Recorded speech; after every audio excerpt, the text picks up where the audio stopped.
રાહત પેકેજને લઈ કૃષિ મંત્રી જીતુ વાઘાણીનું મોટું નિવેદન। જો સહાય ઓછી પડશે તો વધુ સહાય કરવામાં આવશે।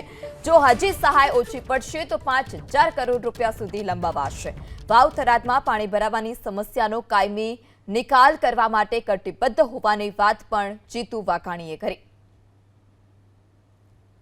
2500 કરોડ રૂપિયાની જોગવાઈ પહેલી વખત ગુજરાત રાજ્યમાં થઈ છે।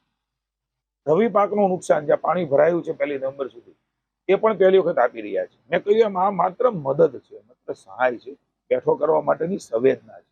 એ પહેલી વખત કર્યું છે।